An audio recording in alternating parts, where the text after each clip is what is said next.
Ah, jadi dengan begitu situasi dan kondisi di Papua ini bisa berjalan baik tanpa ada gangguan-gangguan keamanan dari kelompok-kelompok yang terus membangun opini-opini terkait dengan ideologi Papua Merdeka. Ini saya sesalkan juga mereka melibatkan anak-anak muda di bawah umur dalam kepentingan mereka yang mana mereka selalu gunakan cara-cara mereka lewat aksi-aksi selebaran untuk menggalang masyarakat untuk ikut demo dan sebagainya.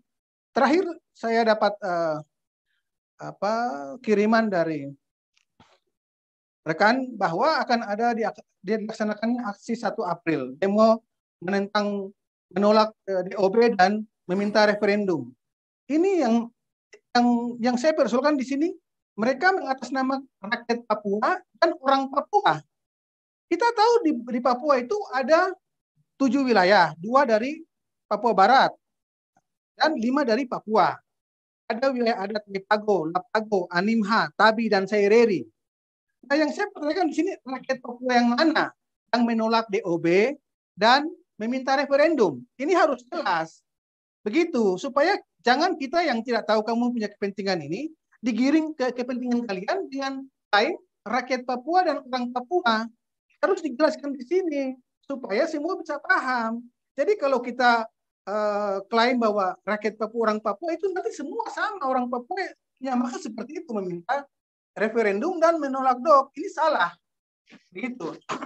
Sebagai generasi Papua yang punya semangat kebangsaan dan cinta NKRI, saya akan terus menjadi garda terdepan untuk menjaga Papua dalam negara kesatuan Republik Indonesia.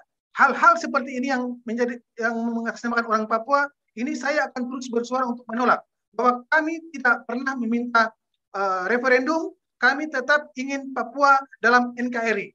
Karena Papua ini sudah masuk dalam NKRI sejak resolusi PBB 2504. Harus dicatat itu. Tidak ada lagi kita mengulang sejarah yang lama yang sudah terjadi di masa yang sekarang. Itu salah. Itu sesat pikir. Ada upaya-upaya yang dilakukan oleh kelompok-kelompok ini yang juga mempengaruhi kepada mahasiswa.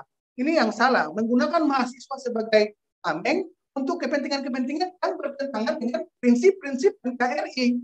Nah, tadi disebutkan dalam Undang-Undang Nomor 5 Tahun 2018 tentang upaya untuk menebar ancaman dan teror secara meluas. Ini kan sudah diatur.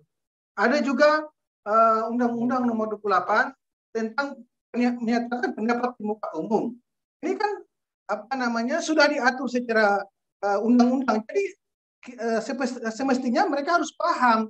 Kalau kamu mau demo, ya sesuai dengan aturan undang-undang. Jangan menggunakan undang-undang yang sudah dibuat, lalu kamu demo menentang negara. Ini kan sama saja sudah sudah perlawanan terhadap negara. Jadi saya pribadi terus berupaya untuk bagaimana menjadi mitra Kamtibmas di Papua bersama-sama dengan Polda Papua, dengan Kodam 17 Cendrawasih. Juga kami terus berupaya untuk bagaimana menjaga SIS Kamtibmas di Papua. Ini yang saya harapkan sekiranya juga bisa teman-teman bisa memahami bahwa Papua memang di akhir-akhir ini ada sedikit konflik, tapi konflik itu hanya untuk kepentingan kelompok-kelompok tertentu saja. Yang kami khususnya warga Papua yang dari Saireri dan lain-lain wilayah lain itu tidak ada kepentingan seperti itu, tidak ada pemikiran untuk mau menolak DOB atau meminta referendum. Karena kami ingin Papua terus dalam negara kesatuan Republik Indonesia. Saya pikir ini yang dapat saya sampaikan. Pesan saya bahwa kepada aparat keamanan dalam hal untuk menciptakan situasi SIS Kamtibmas yang baik dan kondusif harus dengan cara show of road, yang mana ketika ada permasalahan atau isu-isu yang mau ditimbulkan untuk bagaimana menciptakan Kamtibmas tidak kondusif, show of road kepada kami. Kami ini tokoh pemuda, tokoh masyarakat, tokoh agama, tokoh adat yang nanti bisa membantu bagaimana memberikan pandangan, bagaimana meredam isu-isu provokatif dan provokasi yang dimainkan oleh kelompok-kelompok yang memang sengaja untuk membuat situasi yang tidak kondusif di Papua dapat sedikit kami redam.